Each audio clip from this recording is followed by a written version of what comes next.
No digo vale. Ya. Acá están las temáticas que se van a, ¿cómo se llama? A considerar en cada una de las pruebas de teoría. Aquí dice la introducción a biología de cordal, a biología de peces, después de biología de anfibio, a biología de mamíferos, después de biología global, a ciencia, educación y conservación. Y también están las pruebas de laboratorio y están los controles de lectura, qué especies sobrevivirán, el hombre y los programas de conservación, y Requiem para la vaquita. Todos esos son, digamos, que se van a controlar, ¿cierto?, junto con las pruebas de teoría. En general, ¿cierto?, el semestre está repartido, como le digo, en 3 grandes bloques, y yo creo que en esa manera podríamos distribuir bien tanto las pruebas como las semanas de descanso, tanto para ustedes como para mí. ¿Alguna consulta hasta acá? No, profe. ¿No? Bien. Ahora, ¿cierto?, voy a retomar la clase anterior. Vamos a desarrollarlo de mejor forma y la voy a grabar. Todas las clases yo las grabo y lo voy a subir a la plataforma Zoom, donde voy a crear, ¿cierto?, una carpeta, perdón, a la plataforma Classroom, donde voy a crear una carpeta donde, con una clave que ustedes pueden entrar, ¿ya? Y allí pueden descargar la clase, además de que van a estar las clases en forma de PDF en la plataforma correspondiente, ¿ya? No la subo a la plataforma Moodle porque es muy lenta y no deja subir, digamos, videos que son más pesados.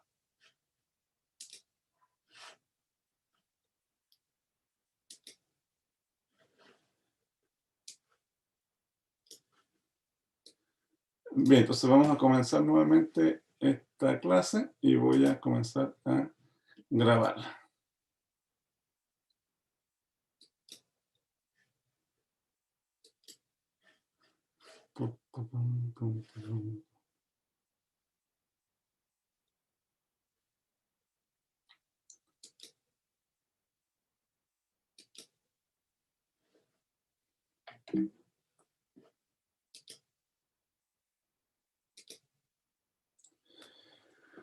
¿Qué es la biología de vertebrados? Bueno, ya habíamos señalado, ¿cierto?, de que es una disciplina científica que estudia, ¿cierto?, a los animales vertebrados, ¿ya?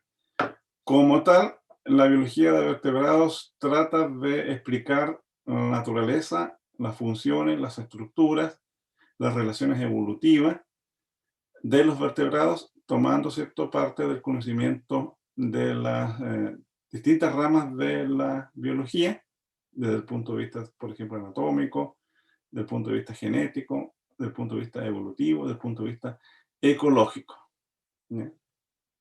Por esa razón, entonces, la biología de vertebrados es una disciplina relativamente integradora que trata, ¿cierto?, de explicar la aparición, distribución y diversidad de los vertebrados.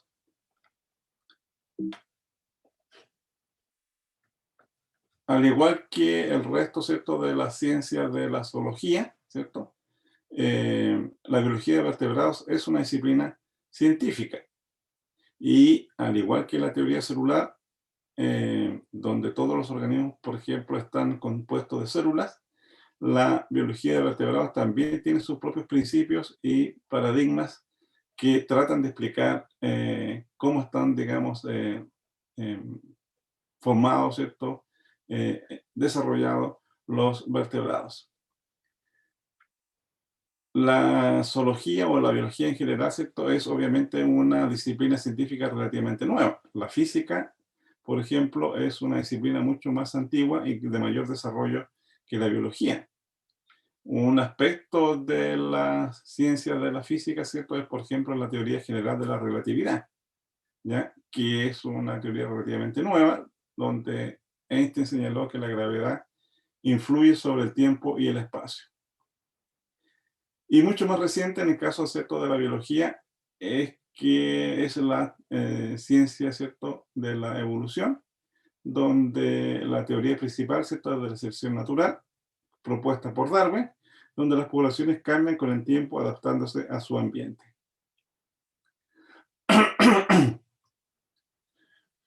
El concepto, ¿cierto?, de teorías científicas, ¿cierto?, es diferente al concepto de teoría general o teoría cotidiana, ¿cierto? Normalmente uno dice, yo tengo una teoría de cómo podríamos, por ejemplo, levantar, ¿cierto?, un muro, ¿ya?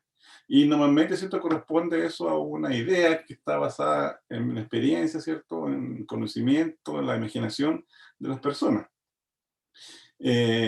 También se usa teoría, ¿cierto?, como un sinónimo de tesis o de algo que se puede comprobar, ¿ya? Pero sin la rigurosidad y sin la propuesta metodológica y la construcción lógica para desarrollar, digamos, un conjunto de propuestas razonables e integradas entre sí. Aún así, en el caso de la ciencia, algunas teorías tienen mayor apoyo, son más generales, son más robustas y más y con mayor evidencia, ¿cierto?, respecto de sus postulados, ¿ya? Por ejemplo, la teoría celular y la teoría general son teorías, digamos, firmemente comprobadas, son robustas y generales. Pero la teoría de selección natural no tanto, ¿ya? Porque si bien es cierto, se aplica para todos los organismos vivos, hay excepciones, ¿cierto?, a la teoría de selección natural, así como hay excepciones, por ejemplo, para la teoría ecológica. Eso obviamente depende de la complejidad del sistema, ¿ya? Explicar, por ejemplo, la evolución de las especies es mucho más complicado que estar explicando, ¿cierto?, cómo están organizadas y cómo funcionan las células, ¿ya? A medida que nosotros vamos analizando fenómenos del mundo natural que son mucho más complejos, eh, nuestras predicciones y nuestro razonamiento respecto de cómo ellos funcionan eh, es menos general y obviamente hay muchas excepciones, ¿ya? Por esa razón, las ciencias sociales, algunos teóricos, digamos, de la ciencia o filósofos de la ciencia no la consideran una verdadera ciencia, porque las ciencias sociales tienen muchas complejidades, ¿ya?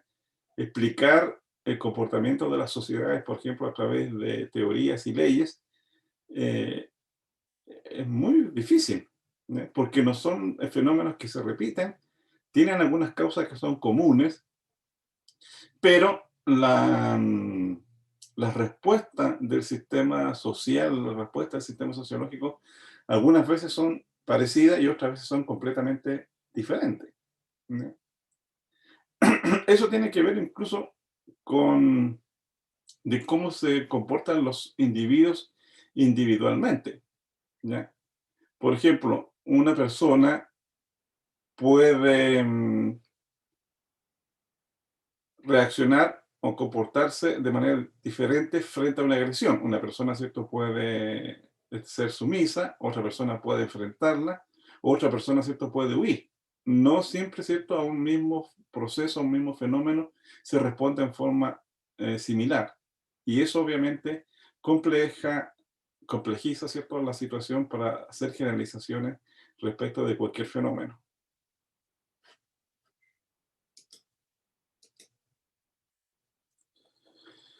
Aún así, existen dos maneras para explicar el mundo. Una de ellas, esto es lo que nosotros ya habíamos visto, que es el supernaturalismo, ¿ya? O de una entidad invisible que hace funcionar el universo.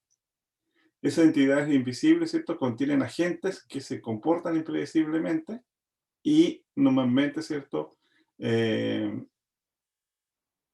ocasionan los fenómenos, ¿cierto?, sin que nosotros podamos entender básicamente cómo funciona. Todas las culturas humanas a través de la historia tienen esta visión que está basada en la fe, dogma o textos antiguos o revelación. Por ejemplo, si usted es profundamente religioso, católico o de cualquier religión y acepta que el origen del hombre y la evolución, ¿cierto?, es un acto divino, usted no va a poner en cuestión esa revelación. Usted lo acepta porque tiene fe y porque es un dogma, ¿ya? Usted cree que el Papa, ¿cierto?, es el representante de Dios en la tierra y por lo tanto lo que él señala, ¿cierto?, es un dogma. Lo acepta sin cuestionamiento, ¿ya? Eso no significa de que usted no pueda pensar de otra cosa, pero usted, en base, ¿cierto?, a su creencia, lo acepta, digamos, como una revelación. En cambio, la explicación naturalista señala que el mundo físico, el mundo natural, que todos podemos observar, se comportan de acuerdo a regularidades invariantes, que son las leyes de la naturaleza. Las leyes de la naturaleza se cumplen siempre porque tienen un mecanismo físico, biológico, que lo hace funcionar. Ejemplo, en la sucesión de las estaciones, la rotación de la Tierra alrededor del Sol explica, ¿cierto?, las distintas estaciones que nosotros podemos observar a través del año. La semejanza y diferencias que se observan en la herencia se explican, ¿cierto?, por los mecanismos de la meiosis que hacen, ¿cierto?, que se distribuyen los cromosomas de una manera regular, pero que también se recombinan los genes para dar origen, ¿cierto?, a la variabilidad que nosotros observamos normalmente a través de la herencia. Esta concepción natural respecto, ¿cierto?, del mundo físico es muy reciente y es obviamente ahora una visión dominante entre los científicos, que está basado en la razón aplicada a observaciones y experimentos asequibles para todos.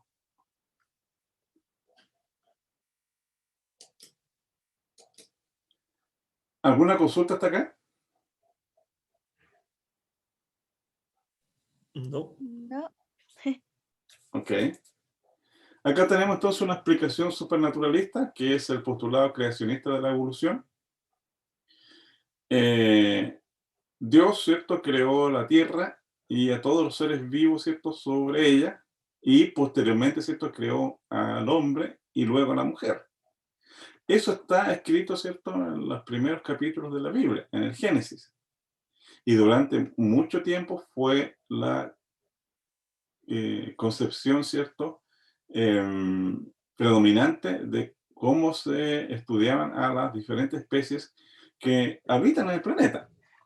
Incluso entre los científicos, el postulado creacionista, ¿cierto?, era muy fuerte. Recuerden, ¿cierto?, que Darwin se tomó su tiempo para escribir su teoría de la evolución y fundamentarla, porque en ese momento, ¿cierto?, la concepción, ¿cierto?, religiosa respecto del origen del hombre y de las especies era muy fuerte, ¿ya?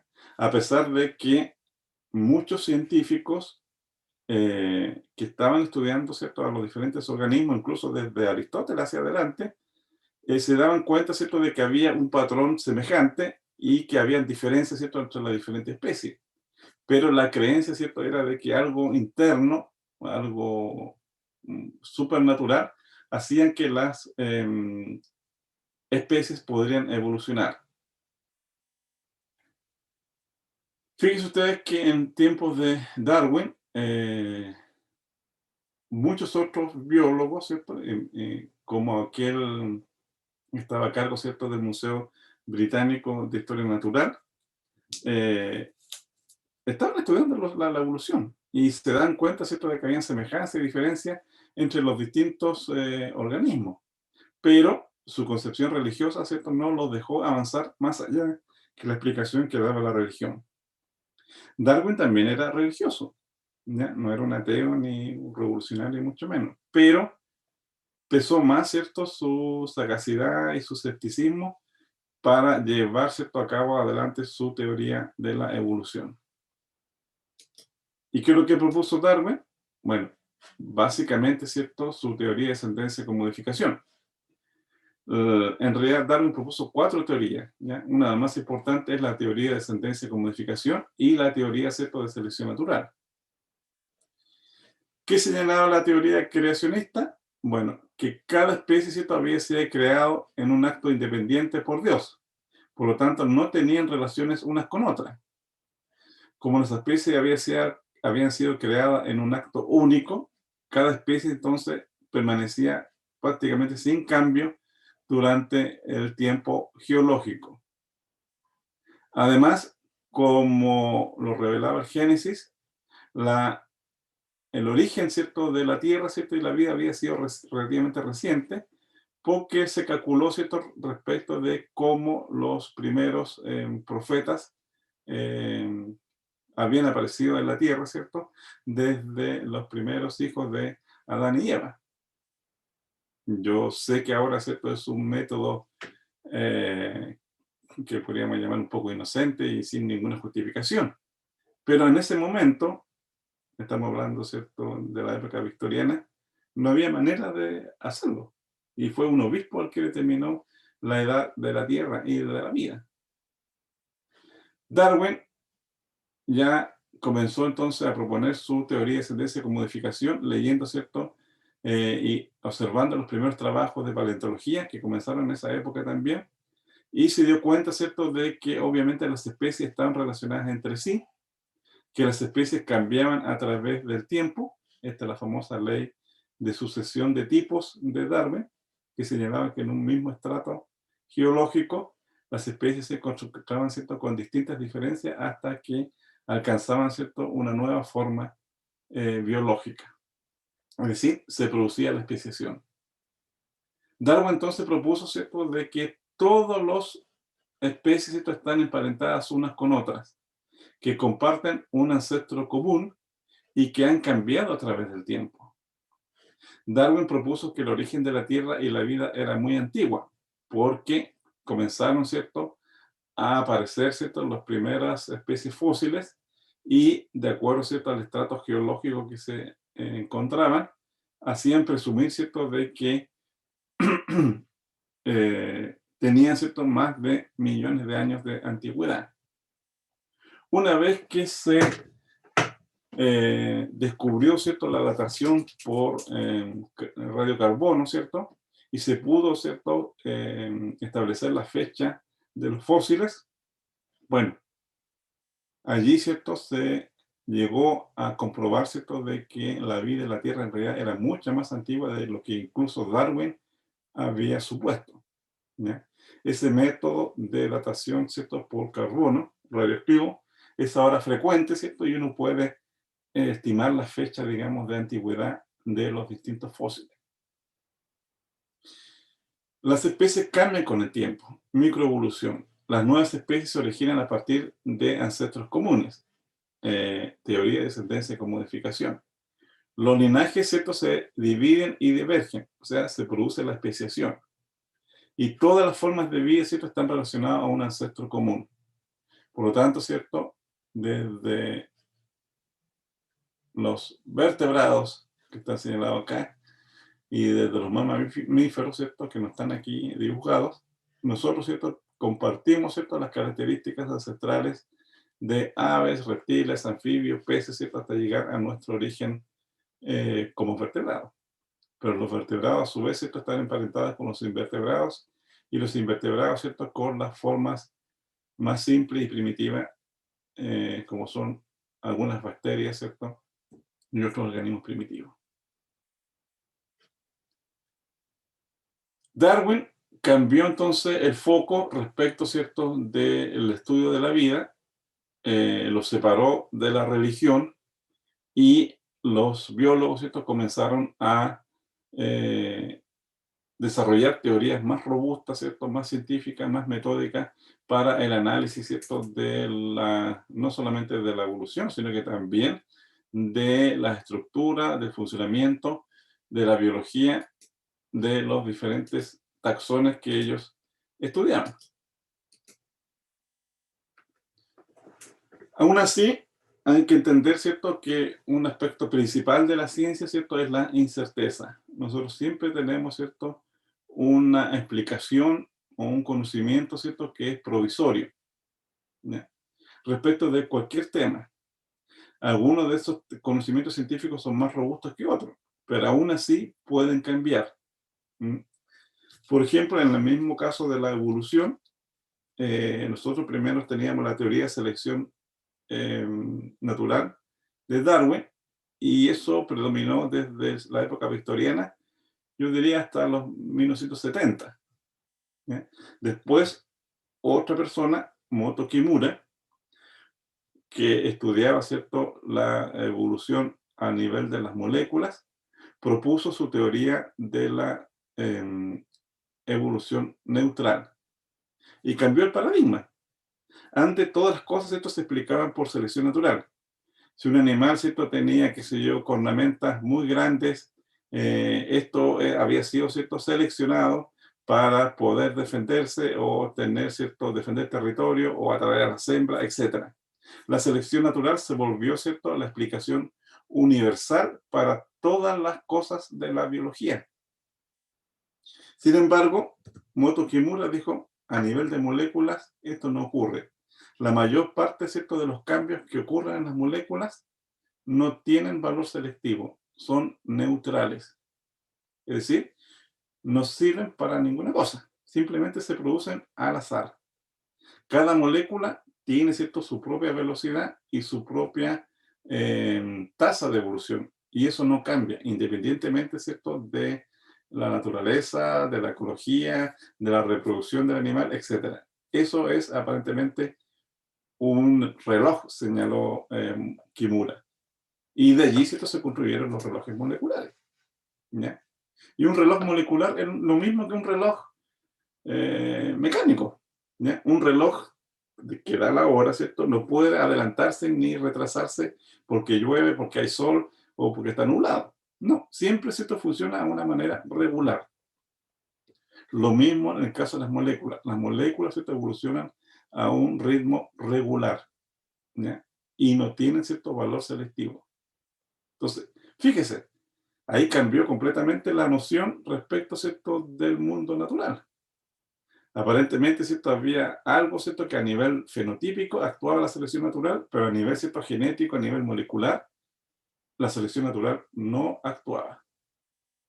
Y ahí comenzó después como 10 años más en que los científicos, ¿cierto?, se peleaban entre ellos, ¿cierto?, la escuela seleccionista con respecto a la escuela naturalista, y se agarraban a combo, ¿cierto?, en los congresos. Pero una nueva visión respecto de la evolución, una nueva teoría, ¿cierto?, respecto a la evolución se había propuesto y había cambiado el paradigma. Y por lo tanto lo que señaló Darwin fue provisional. Luego, ¿cierto?, cambió nuevamente. Y luego, ¿cierto?, mucho más tarde, por los años 80, otro biólogo, Stephen Jay Gould,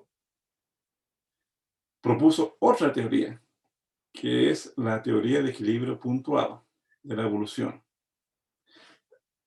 La opinión aceptada era que la evolución, ¿cierto?, ocurría paso a paso, lentamente a través del tiempo geológico, guiada por selección natural, hasta que se producía la especiación. Esta persona, Gould y otros colaboradores, propusieron que no, que la evolución se producía por salto. Habían periodos, ¿cierto?, en que se producían grandes cambios, ¿cierto?, en la morfología, y luego habían periodos que no había ningún tipo de cambio. Y propusieron, ¿cierto?, su teoría de equilibrio puntuado. Es decir, los cambios se producían en un tiempo muy corto en el registro geológico y después durante millones y millones de años no había exactamente ningún cambio. Predominaba la estasis. Y fíjese usted entonces, en un periodo relativamente corto se proponen 3 teorías que cambian radicalmente, ¿cierto?, nuestra visión respecto de cómo la evolución funciona o cómo la evolución acontece en el mundo natural. Por lo tanto, entonces, la ciencia es un conjunto de ideas acerca de cómo el universo trabaja. Dichas ideas están basadas en los datos observacionales o experimentales que se disponen, pero están siempre abiertos al cambio para adecuar nuevos datos. Por lo tanto, la ciencia, ¿cierto?, tiene su propio mecanismo de corrección y de perfeccionamiento, ¿cierto?, lo cual explica su éxito para mejorar la vida humana. ¿Consulta hasta acá?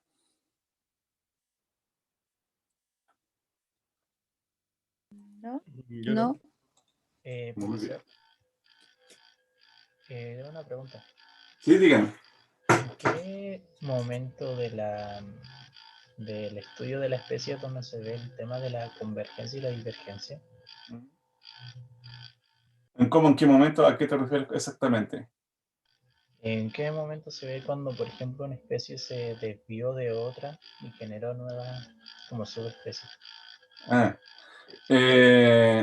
bueno, eso depende, digamos, del nivel de análisis que se realice. En general, en evolución hay dos grandes campos. Uno es la microevolución, es decir, los cambios que suceden a nivel de las poblaciones, y otro, ¿cierto?, es lo que sucede a nivel de macroevolución, es decir, cómo las especies van cambiando en el tiempo.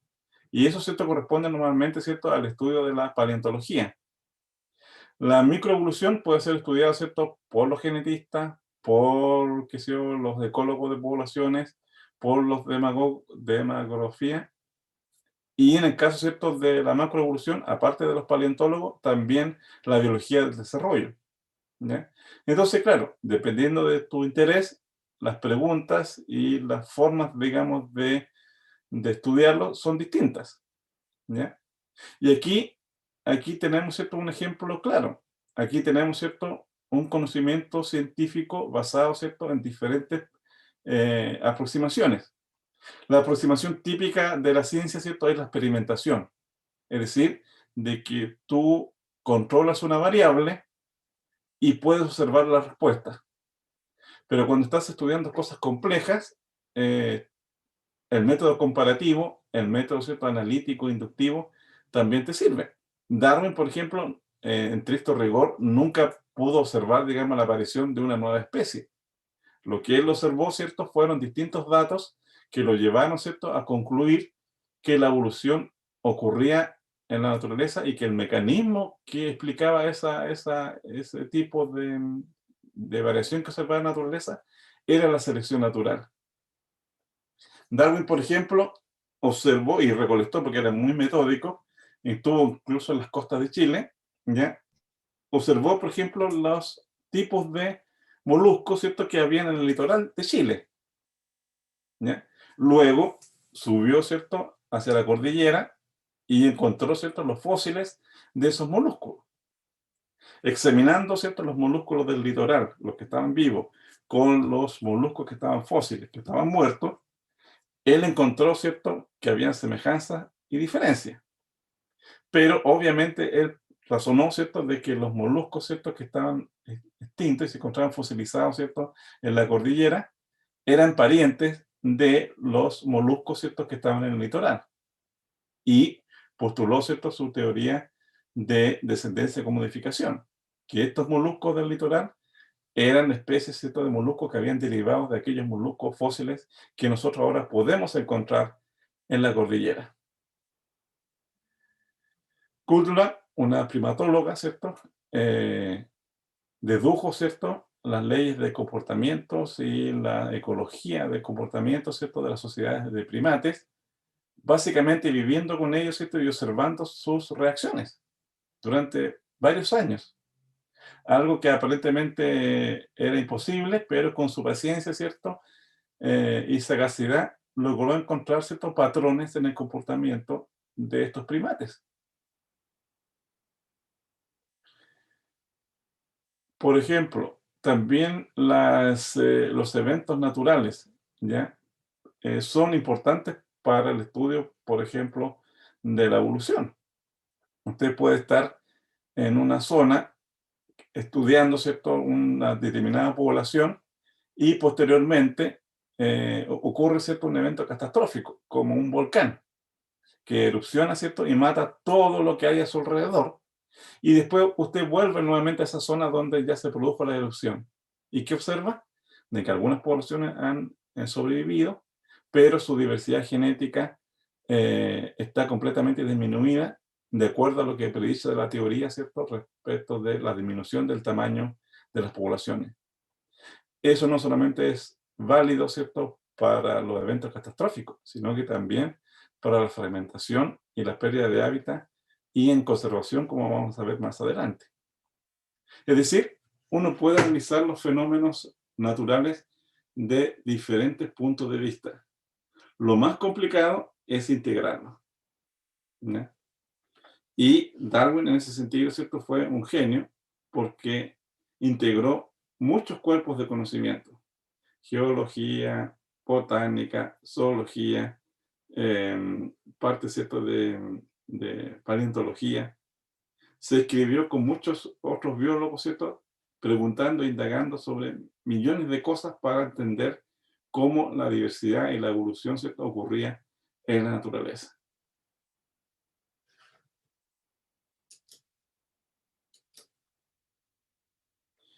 Aún así, ahora, ¿cierto?, la ciencia está mucho más estructurada, ¿ya? Y por lo tanto, entonces tiene una serie de supuestos que hacen de que esta funcione, ¿ya? Eh, Normalmente nosotros, ¿cierto?, trabajamos en base a hechos, que son observaciones empíricas disponibles en principio para cualquier persona. Los hechos pueden ser inferidos u observados de forma directa, ¿ya? Eh, a través de estos hechos, ¿cierto?, nosotros damos alguna explicación o una hipótesis que respecto del fenómeno o respecto del proceso o de los hechos que nosotros estamos estudiando. Estas son especulaciones imaginativas porque hay una mezcla entre imaginación y razonamiento, pero son comprobables y pueden explicar algunos de estos hechos de la naturaleza.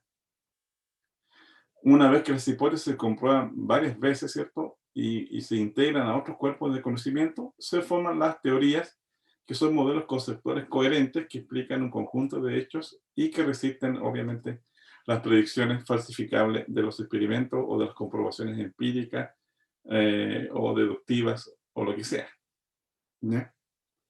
Las buenas teorías son cuantitativas, proponen mecanismos y conducen al descubrimiento de nuevos fenómenos. Hay obviamente teorías que son relativamente simples y que son particulares, ¿ya? Podemos hablar, por ejemplo, de la teoría celular, ¿ya? En el sentido de que se aplica obviamente al mundo de las células, a lo más de los tejidos. Las teorías de evolución son más complejas, están abiertas, ¿cierto? Y en realidad son varios modelos conceptuales que se articulan, ¿cierto?, para formar una teoría, ¿ya? Porque la teoría de la evolución es una integración de conceptos y teoría sacadas de la zoología, de la botánica, de la paleontología, de la biología del desarrollo, en fin, de varias otras disciplinas que contribuyen, ¿cierto?, a la misma desarrollo, ¿cierto?, de la teoría de la evolución, ¿ya? En ese sentido, obviamente son mucho más complejas. La ecología también tiene ese mismo problema, ¿ya? Y por eso muchos estudiosos, ¿cierto?, de las ciencias postulan que la ecología y la evolución no son verdaderas ciencias porque sacan, digamos, una serie de cuerpos de conocimiento de otras disciplinas y algunas de sus predicciones no necesariamente, ¿cierto?, pueden ser falsificables, ¿ya? Por ejemplo, la selección natural, ¿ya? ¿Quién me puede explicar qué es lo que es la selección natural? ¿Qué comprenden ustedes por selección natural?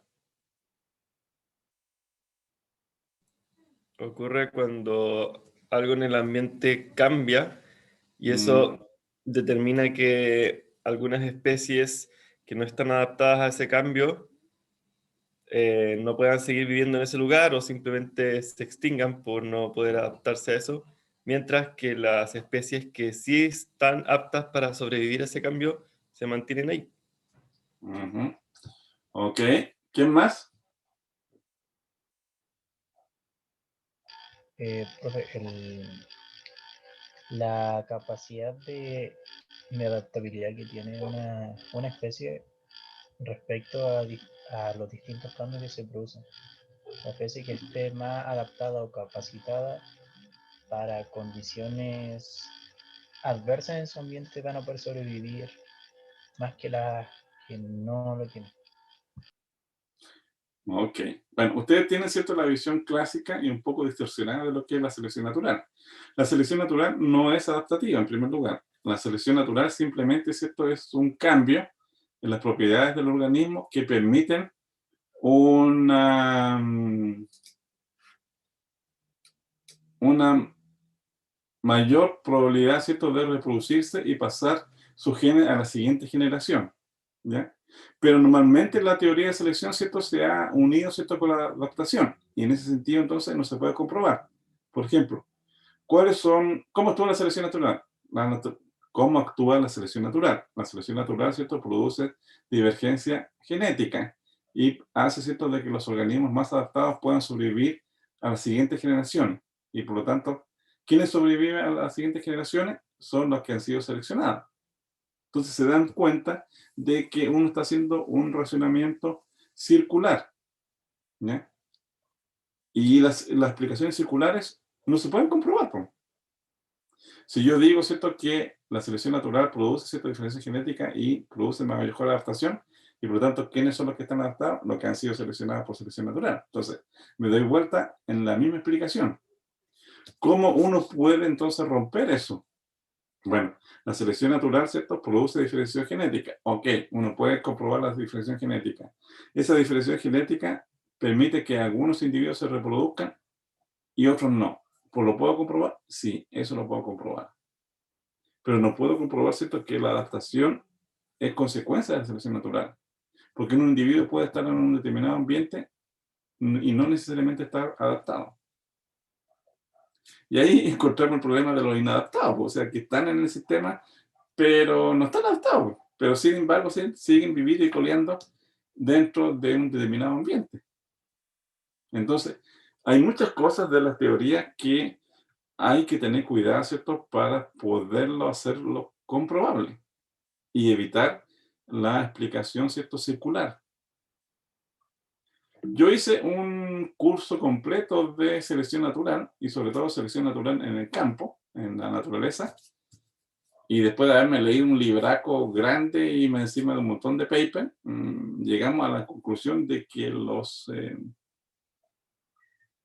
experimentos que demostraban la selección natural en acción en la naturaleza eran muy pocos. Si ustedes lo revisan en los libros de texto, tenemos el mecanismo industrial, el polimorfismo en las conchas de los caracoles, alguna otra cosa, ¿cierto?, de algunos insectos, y para de contar. La malaria, el ejemplo, ¿cierto?, de la malaria, y otro más.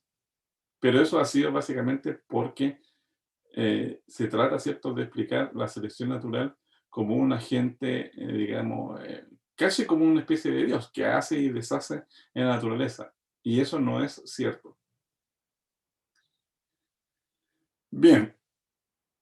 ¿Qué es entonces la zoología y la ciencia del animal? ¿Cierto? Es un conjunto de construcciones teóricas, de aproximaciones de estudio, de metodologías que permiten entonces que se vaya construyendo un cuerpo de conocimiento que es abstracto, obviamente, respecto, ¿cierto?, de algunos fenómenos biológicos, en este caso, ¿cierto?, respecto de cómo funcionan y evolucionan los animales, por ejemplo, ¿ya?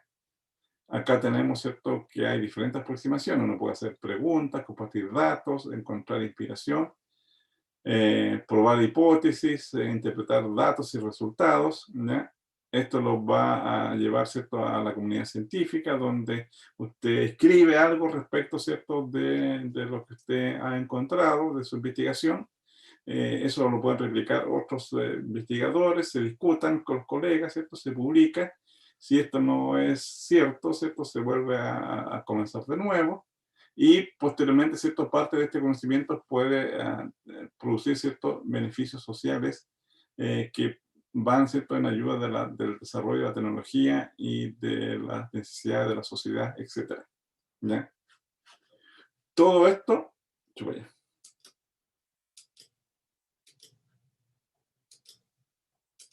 muy bonito, pero no se cumple siempre, o se cumple parcialmente, ¿ya? Por ejemplo, la comunidad científica en realidad tiene poca conexión con las necesidades de la sociedad, y normalmente nosotros vivimos, ¿cierto?, en un mundo separado, digamos, de la sociedad. En el fondo, los científicos son como autistas, están en su propio mundo, ¿cierto?, ensimismados en descubrir y en explicar los fenómenos, ¿cierto?, naturales, que muchas veces nos damos cuenta de que estamos, digamos, desconectados incluso de nuestra familia y de la sociedad. ¿Ya? Y eso es una cosa que se da en todo el mundo y particularmente acá en Chile. ¿Ya?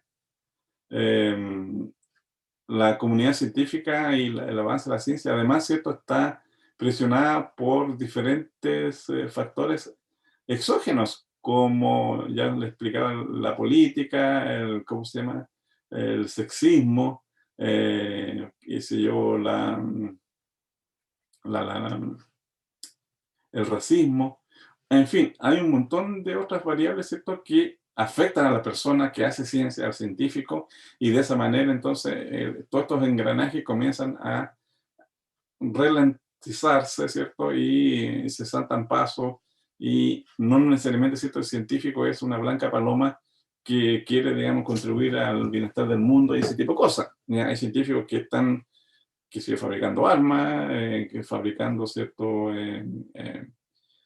qué sé yo, procesos y experimentando, ¿cierto?, fuera de los límites de la ética y digamos, de las buenas prácticas, y porque están llevados, ¿cierto?, por ese afán de descubrir y de avanzar a como de lugar.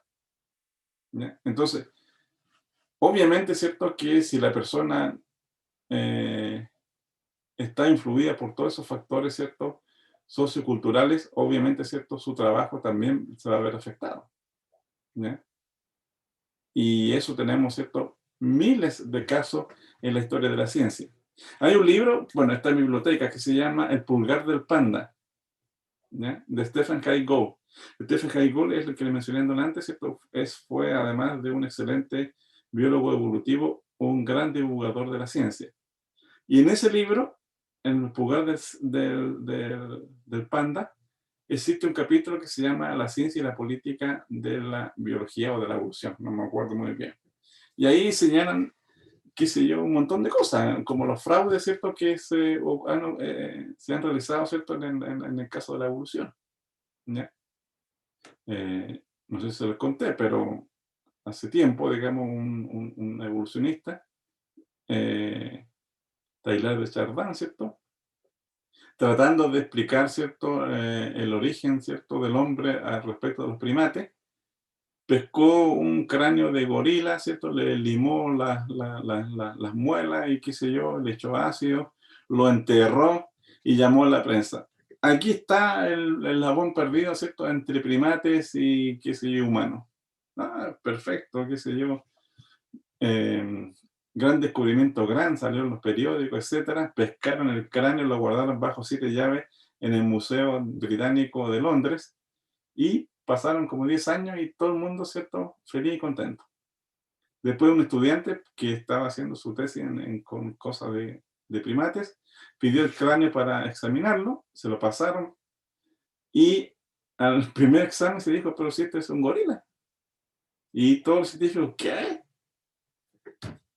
Bueno, todo el mundo quería encontrar el eslabón perdido y todo el mundo aceptó el eslabón perdido sin mayor discusión.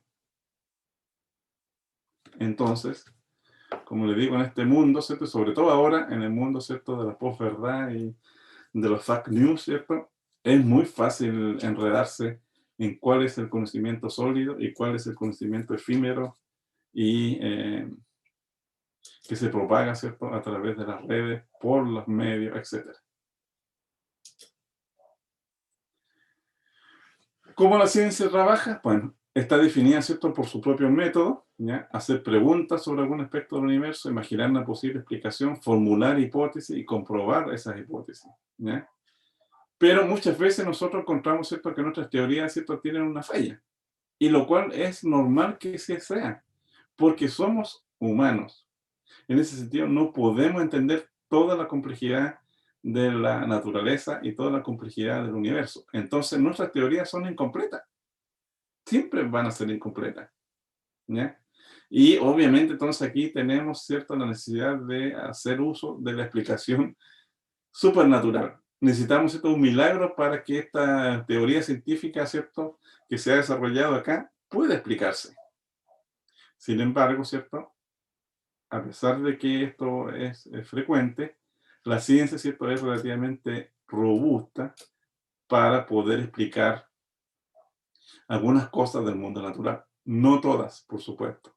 Pero si damos una explicación falsa, posteriormente, ¿cierto? Podemos, ¿cierto?, enmendarlo. ¿Quién conoce a los cuyes? ¿Mm? ¿Alguien sabe qué es lo que es un cuy? ¿Alguien Yo tuve se ha uno. comido una Sí, cazuela de Son cuy? mamíferos grandes, que son como castores por ahí de grandes, ¿o la no? Francia. Sí, son como unos conejitos, qué sé yo, que normalmente están en el norte y obviamente en Perú y Bolivia. Y ¿Ya? chillan mucho. ¿Qué? Que ¿Se usa chillan también? mucho. No te escuché bien. Bueno, Decía que chillan mucho. sí, sí, correcto. Bueno, eh, el cuy, ¿cierto?, ha sido una especie de que se ha domesticado en Bolivia, parte de todo Perú y parte de Chile, en el norte de Chile. Se utiliza, digamos, también como mascota, ¿ya? Y es una fuente de proteína, ¿cierto? En muchas de esas culturas, ¿ya? Sobre todo las andinas.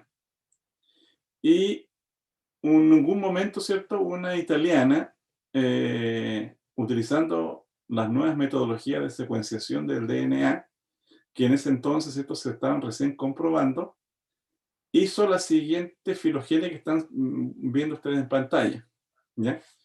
Comparó los chimpancés, los chimpancés comunes, chimpancés primates, el humano, el gorila, qué sé yo, con muestras, ¿cierto?, de ADN o de proteínas de estos animales, y encontró, ¿cierto?, de que haciendo, ¿cierto?, algunas reconstrucciones de filogenia, el guinea pig, que es el cuy, estaba más emparentado, ¿cierto?, con los conejos, con los caballos, con las ballenas, con las vacas, que con los ratones, aquí la laucha y la rata, y otros mamíferos parecidos. Haciendo otra experimentación, otro tipo de algoritmo, encontró lo mismo. Con Guinea Pig, el cuy, ¿cierto?, estaba más relacionado, ¿cierto?, con las ballenas, con las vacas, qué sé yo, con los caballos, que con los ratones propiamente tal. Y escribió en una prestigiosa revista científica, Nature, que el cuy no era un roedor. Gran revuelo, gran. Por supuesto que las comunidades indígenas que han estado, digamos, por milenios criando el cuy, se mataron de la risa porque siempre han sabido de que el cuy es un roedor, ¿ya? Pero sin embargo, ¿cierto?, esta científica propuso, ¿cierto?, de que el cuy era un roedor, no era un roedor. ¿Qué pasaba entonces? ¿Por qué, cierto?, una científica que escribió, ¿cierto?, un trabajo en una prestigiosa revista natural sacaba al cuy, digamos, de su clasificación taxonómica clásica y habitual y lo colocaba fuera del mundo de los roedores? Ahí están los cuy, para que ustedes los conozcan. ¿Ven? Son bonitos, ¿ven? Tienen bigotitos, qué sé yo. Incluso han hecho películas. Son hermosos. ¿Cómo?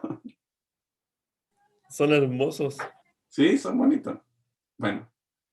Otros investigadores, y por supuesto durante unos 5 años, venían cartas al editor, venían las contrarrespuestas y qué sé yo, y científicos que se tiraban del pelo, qué sé yo, diciendo que el cuy, ¿cierto?, era un roedor. Y acá, ¿cierto?, otro colega de la Universidad de Chile, ¿cierto?, Ángeles Potorno, publicó esta filogenia de los cuy de aquí, de la zona de Chile. E hizo lo que no hizo, digamos, la italiana. En primer lugar, ¿cierto?, comparó las cosas, digamos, que tienen que ser comparables, ¿ya? Comparó todos los tipos de cuy, ¿ya? En este caso, ¿cierto?, cavia por suelos, ¿ya? Acá está cavia por suelo, ¿cierto?, de Tacna, cavia por suelo, ¿cierto?, de Atacama, cavia por suelos de Cusco, cavia por suelos de la Puno, cavia por suelos de Cajamarca, cavia por suelos de Arica, cavia por suelos, no sé dónde está, cavia por suelos de San Luis, cavia por suelos de Trujillo, de Piura y de Colombia, ¿ya? Lo comparó con los cavias no domesticados, que son cavia perea, ¿cierto?, cavia techuda, que se encuentran, ¿cierto?, en la zona del altiplano que se comparte entre Chile, Perú y Bolivia. Y con otras especies similares, ¿cierto?, como galea y otras especies de roedores. Y ahí encontró, ¿cierto?, lo correcto. que todas las especies, ¿cierto?, de cuy se agrupan, ¿cierto?, en un solo clado, y por lo tanto, naturalmente, ¿cierto?, la mejor explicación es que estos son todos emparentados entre sí y están emparentados, ¿cierto?, con los cavias, ¿cierto?, silvestres, y pertenecen, ¿cierto?, al orden Rodentia. ¿Ya? ¿Qué pasó entonces con la comparación de la italiana? Bueno, la italiana, ¿cierto?, cometió varios errores. ¿Ya? Porque uno también comete errores. Primero, ella es bioquímica, ¿ya? Sin, digamos, despreciar, ¿cierto?, a los bioquímicos, los que trabajan en biología molecular. Pero ella prácticamente nunca vino, digamos, a Sudamérica a recolectar las muestras. Simplemente se las mandaron o los bajó de internet, ¿ya? Y por lo tanto, entonces, comparó una serie de mamíferos, ¿cierto?, entre ellos, y corrió, ¿cierto?, un programa, digamos, de filogenia para construir la filogenia, ¿ya? Lo cual también está bien. El problema está en que los programas de filogenia te dan múltiples opciones de filogenia, ¿ya? Eso significa de que cuando uno corre un programa de filogenia, digamos, tiene que hacerlo correr, digamos, muchas veces y te va a dar distintos tipos de agrupaciones. Después uno tiene que indicarle, ya, ok, muéstrame todas las agrupaciones o todas las filogenias que son consistentes entre sí. Entonces, si el programa te da 1000 filogenias, bueno, 100 van a ser consistentes entre sí, es decir, que producen el mismo agrupamiento, ¿ya? Y de ese mismo agrupamiento, el índice, ¿cierto?, de robustez es lo más importante, ¿ya? Y por lo tanto, entonces uno tiene que tratar de ir, digamos, reduciendo la variabilidad hasta encontrar, ¿cierto?, aquella filogenia que se explica con el menor número de pasos y que sea la más robusta, es decir, que se repita varias veces, porque eso razonablemente es lo más probable que sea así. No lo más cierto, sino que lo más probable que sea esa la relación. ¿Qué hizo la italiana? Publicó la primera filogenia que apareció, ¿cierto? Y la publicó, pues. Bueno, no es culpa de la italiana. También aquí es culpa, ¿cierto?, de los editores, de los revisores de las revistas que no se dieron cuenta de eso y lo aceptaron. Entonces, nuevamente, la ciencia, ¿cierto?, se ve presionada por una serie de cosas y se cometen errores, ¿ya? Y ustedes se han dado cuenta, ¿cierto?, de que en la parte, por ejemplo, hace unos pocos años atrás, un científico que trabajaba con células madre publicó en las mejores revistas, pero todo era un fraude. Él pidió perdón a la comunidad científica japonesa y como son los japoneses medio extremos, parece que se suicidó al final, ¿ya? Pero para que vean ustedes de que la presión, digamos, por publicar, la presión por ser famoso, la presión que da la universidad a los investigadores, en fin, uno está sujeto, digamos, a muchas otras cosas que hace de que el avance de la ciencia ya no sea una cosa simplemente del conocimiento por el conocimiento, ¿ya? Hay, hay problemas. No son frecuentes, pero hay. Ahora ustedes fíjense en lo que está pasando con las vacunas. Las vacunas están haciendo, ¿cierto? Se están produciendo, digamos, vacunas que se obtuvieron en tiempos récord. O sea, normalmente una vacuna toma 10 años de producción, ¿ya? En comprobarla y qué sé yo, y por medios independientes.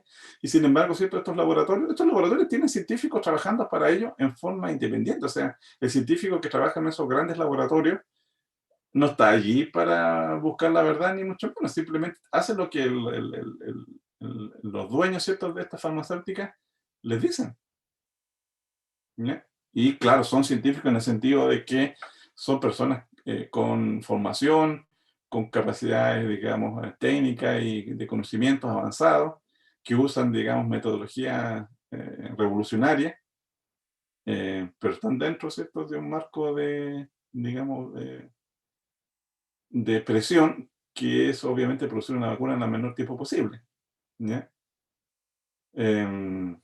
Eso, no, por favor, no me tomen con que estas vacunas no hay que vacunarse, ¿ya? No, simplemente de que, bueno, ahora por la presión de la pandemia y todo ese tipo de cosas, se necesitaba una respuesta de este tipo de naturaleza, ¿ya? Pero, obviamente, ¿cierto? La ciencia trabaja, ¿cierto? Con distintas aproximaciones, ¿ya?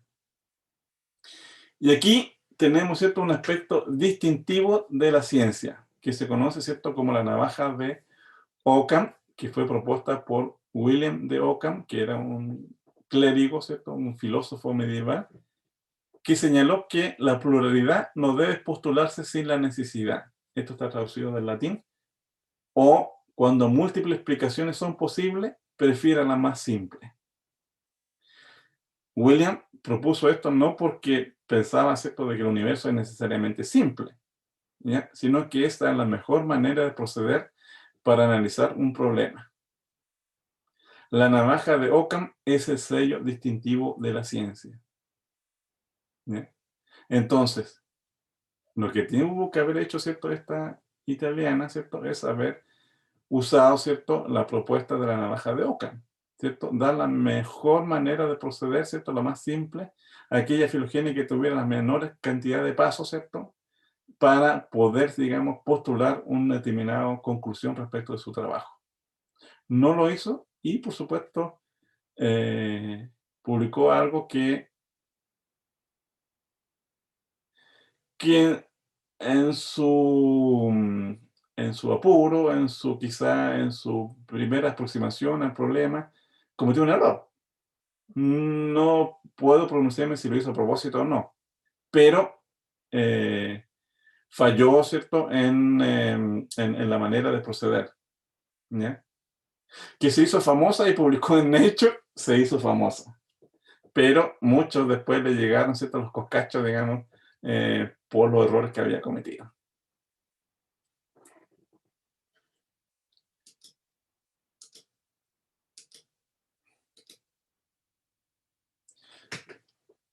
Bueno, ¿alguna consulta hasta acá con respecto de cómo se construye la ciencia?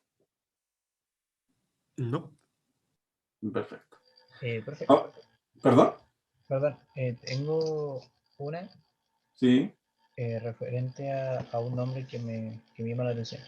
¿Por qué cuando hacen experimentos con un animal o con algo en general, le llaman conejillos de indias? Ah, porque los cubis se fueron llevados a Europa por las exploraciones españolas y otros lados, y América en ese momento se llamaba Indias, ¿ya? Y por esa razón entonces se llaman conejillos de Indias, ¿ya? Pero es básicamente como de la procedencia nomás. Creo que Ah, ok. sacan de las Antillas también. Y esas zonas también se llaman las Indias. Pero no es porque el conejito sea, digamos, una especie de, o sea, perdón, este roedor sea de la India, del continente de la India. ¿Otra consulta?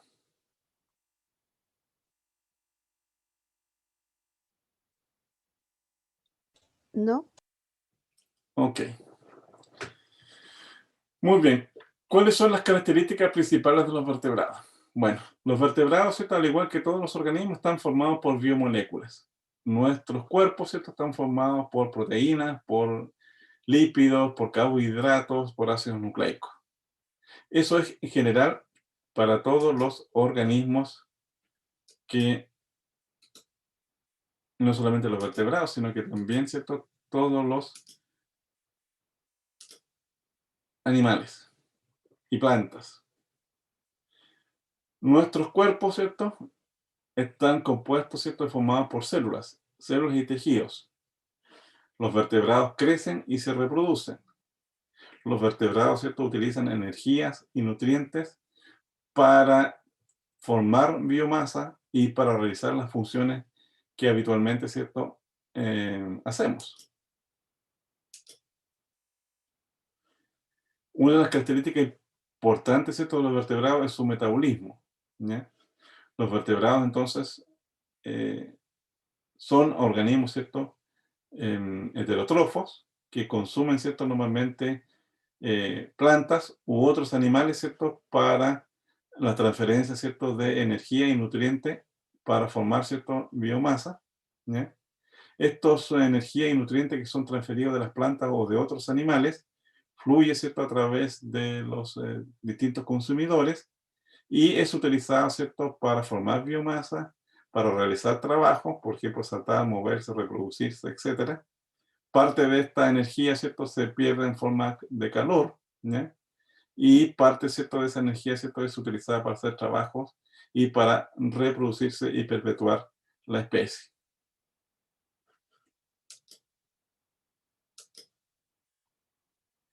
Otra característica de los vertebrados es que estos, ¿cierto?, responden a su ambiente de diversas maneras, tanto fisiológicamente como evolutivamente como ecológicamente, ¿ya? Los vertebrados mantienen, ¿cierto?, al igual que los organismos en general, una homeostasis o una constancia, ¿cierto?, del medio interno a través de mecanismos regulatorios que permiten, por ejemplo, mantener, ¿cierto?, la temperatura corporal bajo ciertos límites. Los vertebrados, ¿cierto?, están formados por poblaciones de organismos que evolucionan y se adaptan, ¿cierto?, a las diferentes condiciones de la Tierra.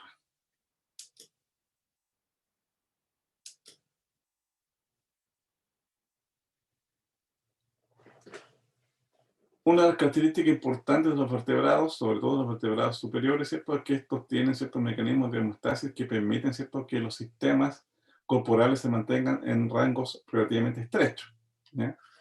Así, por ejemplo, aquí tenemos, ¿cierto?, un sistema homeostático que incluye, entre otras cosas, al sistema digestivo, al sistema cardiovascular, al sistema respiratorio y sistema renal.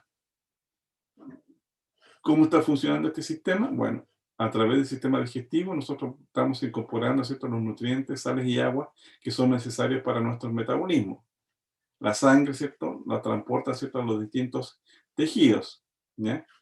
La sangre además transporta, ¿cierto?, el oxígeno, los gases respiratorios, básicamente, oxígeno y CO2, que son intercambiados por el sistema respiratorio para poder, ¿cierto?, metabolizar los nutrientes que llegan a los distintos tejidos, básicamente el oxígeno, porque nosotros somos, ¿cierto?, de respiración aeróbica y podemos entonces degradar los nutrientes, ¿cierto?, a sus componentes esenciales, ¿cierto?, de carbonos y oxígeno, liberándose en este proceso, liberando CO2, perdón, en este proceso.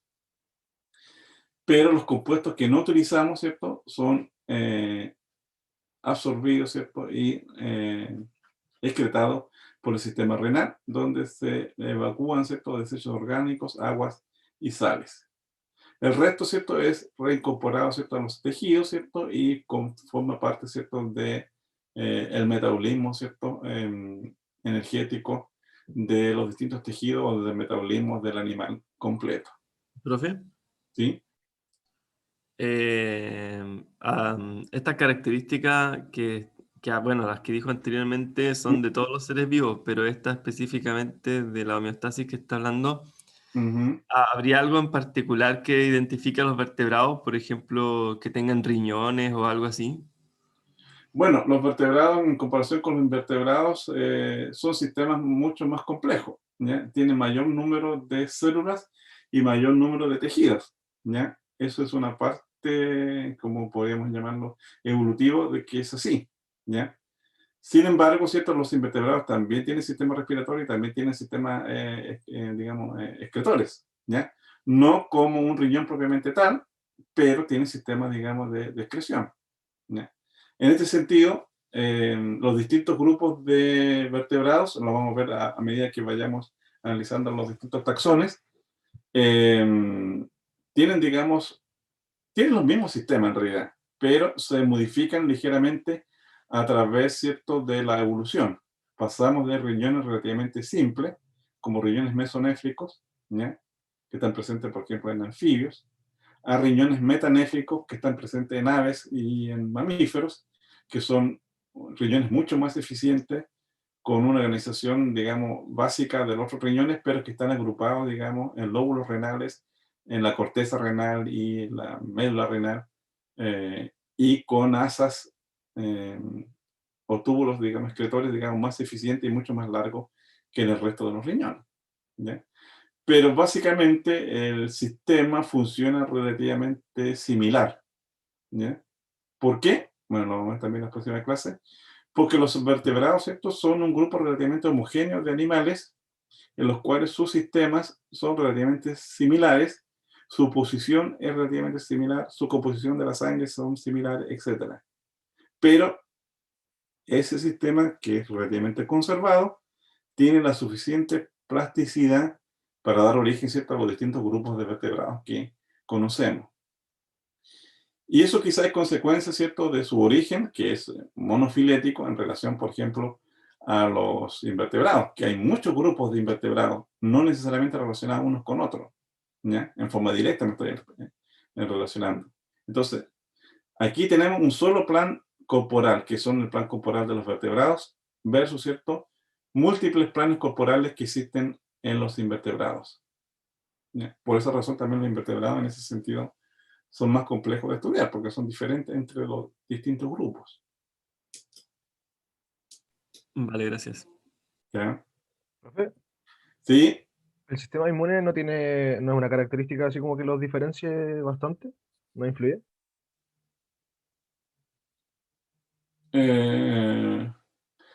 el sistema inmune, ¿cierto?, obviamente va cambiando a través de los distintos taxones de los vertebrados. Con respecto a los invertebrados, no recuerdo en este caso hay diferencia. Yo sé que tienen, digamos, proteínas que también actúan, digamos, como sistemas inmunitarios y a través de la linfa que tienen algunos invertebrados, pero no te sabría dar la respuesta exacta, ¿ya? Yo sé que dentro de los vertebrados el sistema inmune, ¿cierto?, es el más complejo en los grupos superiores, ¿ya? ¿Por qué? Porque los sistemas inmunes, ¿cierto?, están controlados por los genes de histocompatibilidad, ¿verdad? Y esos genes, digamos, se han duplicado en la evolución de los vertebrados, ¿ya? Y en los últimos grupos taxonómicos hay muchas más copias de esos genes de histocompatibilidad que en los invertebrados, perdón, en los vertebrados inferiores, ¿ya? Aún así, algunos grupos de vertebrados inferiores, como los peces, por ejemplo, los tiburones, tienen algunas proteínas que lo hacen, digamos, muy resistentes a las enfermedades, ¿ya? Y de allí el hecho, digamos, de que también se capturen muchos de estos animales, ¿cierto?, por las industrias farmacéuticas para sacar esos compuestos activos. Pero depende de cada grupo, ¿ya?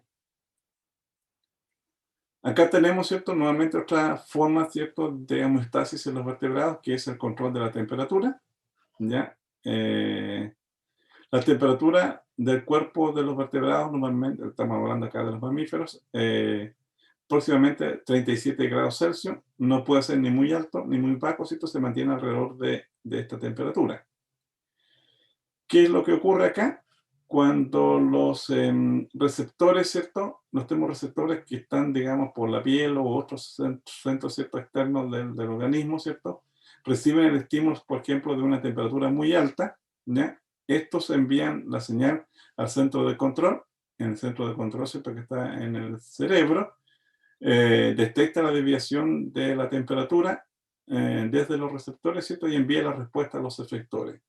¿Cuáles son los efectores? Los vasos sanguíneos, ¿cierto?, que se dilatan y aumentan el flujo sanguíneo, ¿cierto?, a la circulación periférica, y además, ¿cierto?, estimulan a las glándulas sudoríparas para secretar agua.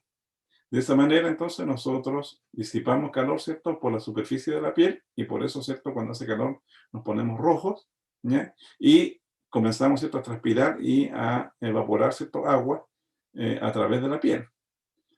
Respuesta, el calor corporal, ¿cierto?, se disipa al ambiente y la temperatura desciende, ¿cierto?, a lo normal. Lo contrario, cuando hace mucho frío, cuando la temperatura está muy baja, ¿cierto?, este es un estímulo que activa los receptores para que envíen nuevamente la señal al centro de control. El centro de control detecta la desviación desde los receptores y envía la respuesta. La respuesta, ¿cierto?, es enviada hacia los efectores. Nuevamente, ¿cierto?, la circulación sanguínea, ¿cierto?, se constriñe en la superficie del cuerpo y se cambia la circulación periférica a la circulación interna de los órganos para evitar la pérdida de calor. Las glándulas sudoríparas se inactivan, no se comienza, digamos, a sudar, Y además, ¿cierto? Se envía, ¿cierto?, la información a los tejidos musculares para que se produzca entonces movimientos musculares. Uno comienza, ¿cierto?, a tiritar para que generar calor, ¿cierto? Y aumentar la temperatura del cuerpo y volver, ¿cierto?, a una temperatura relativamente, digamos, razonable, temperatura normal de 37 grados. ¿Ya? Estos centros de control en los cuales, ¿cierto?, se puede regular la temperatura, el pH, concentración de gases, etcétera, son sistemas homeostáticos. Normalmente tienen puntos de control y tienen, digamos, límites en los cuales, ¿cierto?, estos sistemas, ¿cierto?, mantienen un determinado equilibrio. Si se sobrepasa ese equilibrio, ya sea el límite inferior o el límite superior, uno puede, digamos, o el organismo puede perecer, ¿ya? Por ejemplo, si uno se cae a un lago frío, por más que tenga, ¿cierto?, estas respuestas, igual va a morir. Esto es lo que pasó, ¿cierto?, a Tonkin, que se cayó, ¿cierto?, a un lago frío. Dígame, ¿alguien alguna consulta? Sí, profe. Este ejemplo, o sea, esos 37 grados Celsius son específicamente del humano, me imagino. No todos los mamíferos tienen ese grado, No, ¿cierto? no todos los mamíferos no lo tienen, digamos. Hay algunos mamíferos que cuando baja esta temperatura, otra reacción es, por ejemplo, caer en sopor o caer en hibernación, como los osos, ¿cierto? Y Ya. los, qué sé yo, ¿cómo se llama esta cosa? Las marmosas, las yacas, caen en sopor así y andan así como patalauchas, digamos, en las primeras horas del día. Y después, cuando hace más calor, se activan y hacen su trabajo, digamos, normal. ¿Y esta homeostasis de regulación de temperatura específicamente sería exclusiva de los mamíferos, o sea, no de todos los vertebrados, po? No, no de todos los vertebrados, exactamente. Perdón, los vertebrados ectotermos, que son peces, anfibios y reptiles, regulan la temperatura por comportamiento normalmente. Ya, vale, vale. ¿Ya? O sea, un lagarto, por ejemplo, regula la temperatura sometiéndose a calor, ya sea sobre una roca que se está calentando por el sol, y cuando alcanza una determinada temperatura, se refugia bajo la roca o bajo la sombra, y así va aumentando, ¿cierto? Y controlando su temperatura en forma por comportamiento. ¿Ya? Pero la naturaleza es mujer. Es sabia, pero complicada y nos da siempre sorpresa. Hay reptiles como los gecos que pueden regular bastante bien, muy parecidos a un sistema homeostático. Y de hecho son nocturnos, cosa que todos los reptiles son diurnos. ¿Ya? ¿Por qué? Porque la evolución es compleja. Siempre hay excepciones para todo. Y porque la evolución, ¿cierto?, se abre camino de manera insospechada. Otra característica, ¿cierto?, de los vertebrados, bueno, aquí tenemos, ¿cierto?, otro mecanismo de regulación de la temperatura, un conejo, ¿cierto?, lagomorfo, ¿cierto?, vía, ¿cierto?, las orejas, ¿cierto?, pueden disipar rápidamente, ¿cierto?, el calor y mantener la temperatura corporal del animal. Cuando hace mucho calor, los conejos secretan, ¿cierto?, saliva y se mojan, digamos, la punta de la nariz y comienzan como a abrir la boca, ¿ya? Y también, ¿cierto?, ¿cómo se llama? Se echan saliva, ¿cierto?, a la zona de los genitales para poder enfriarse, ¿ya? El perro, bueno, ya saben cómo regula la temperatura del perro. ¿Cómo regula la temperatura del perro? Jadeando. Jadeando, exactamente, ¿ya? Bueno, otra característica de los vertebrados es la reproducción, ¿cierto? Los vertebrados originan una copia con variación, ¿cierto?, de su propio tipo o especie, ¿ya? Es raro el cruzamiento entre dos especies diferentes. Ocurre, obviamente, ya digo, ¿cierto?, siempre hay excepciones, pero normalmente, ¿cierto?, es que la misma especie, ¿cierto?, se reproduzcan con los mismos individuos de sus especies y produzcan más, en este caso, jirafitas o jirafitos, ¿ya? Otra característica de los vertebrados es que estos evolucionan, ¿ya? La evolución es adaptativa, aunque no siempre, porque la evolución puede conducir también a un callejón sin salida y producir la extinción de la especie. La apariencia de este caballito de mar, ¿cierto?, hace que se parezca mucho al coral, ¿cierto?, y le permite entonces pasar desapercibido, ¿cierto?, y evitar a sus depredadores. Puede tener mayores éxitos, ¿cierto?, no solamente de sobrevivir, sino que de reproducirse y dejar descendencia. Los vertebrados, ¿cierto?, evolucionan, ¿ya? Y aquí vemos, ¿cierto?, cómo los cordados, ¿cierto?, están relacionados, ¿cierto?, con los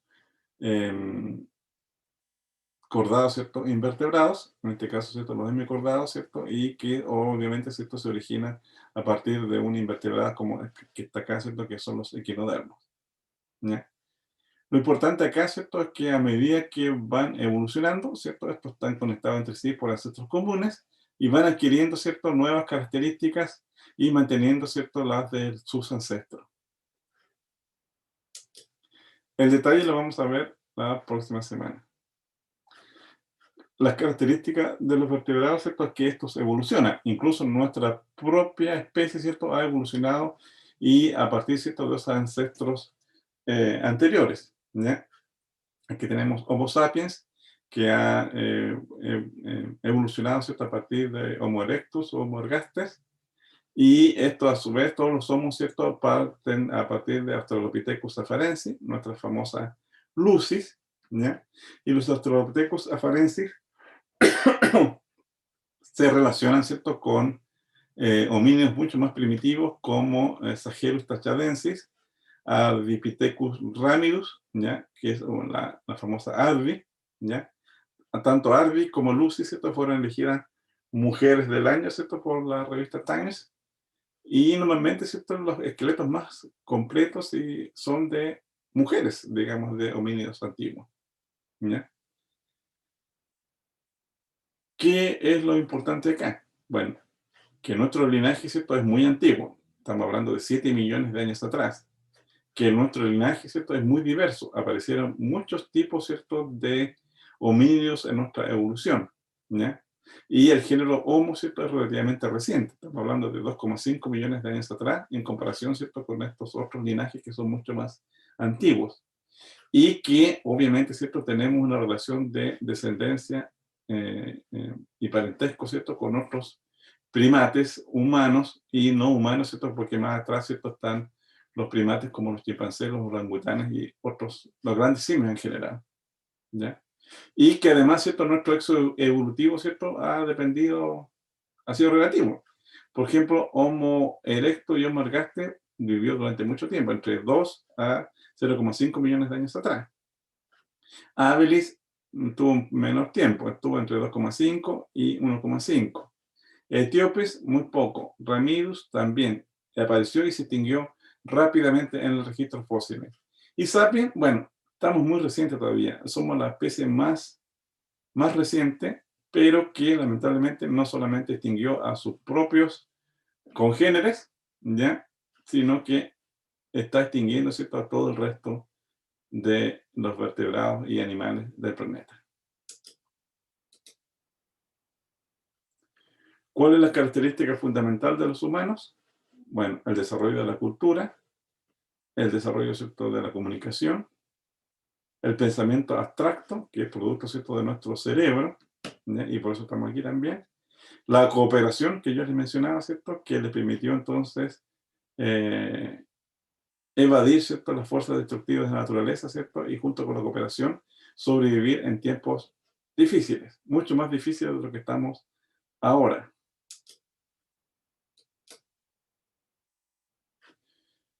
Y con la aparición de los humanos, ¿cierto?, se dio origen al antropoceno, ¿ya?, y nos convertimos, ¿cierto?, en el rey de los animales. Nos originamos, nos dispersamos por todo el planeta, dominamos todos los animales posibles, de hecho, hemos producido la extinción de la mayor parte de los animales con los cuales cazábamos o nos alimentábamos, y ahora, ¿cierto?, estamos explotando la naturaleza de manera irracional, y parte de este curso, ¿cierto?, va a ser analizar, ¿cierto?, los problemas de conservación que hemos originado nosotros como la misma especie. Somos la especie más dominante del planeta. Ninguna otra especie, ¿cierto?, está distribuida en todo el mundo. Somos las especies con mayor número de individuos en el mundo. Eso también es otro problema ecológico.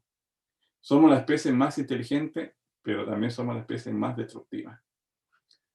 Paradoja de la evolución, ¿cierto? La evolución nos crea, nosotros, ¿cierto?, evolucionamos, aparentemente creemos que nos estamos apartando de la evolución, ¿ya? Pero estamos ocasionando, ¿cierto?, la destrucción de nuestro mundo. Bueno, a lo mejor cuando ya se destruya todo, la naturaleza seguirá su curso con otras especies.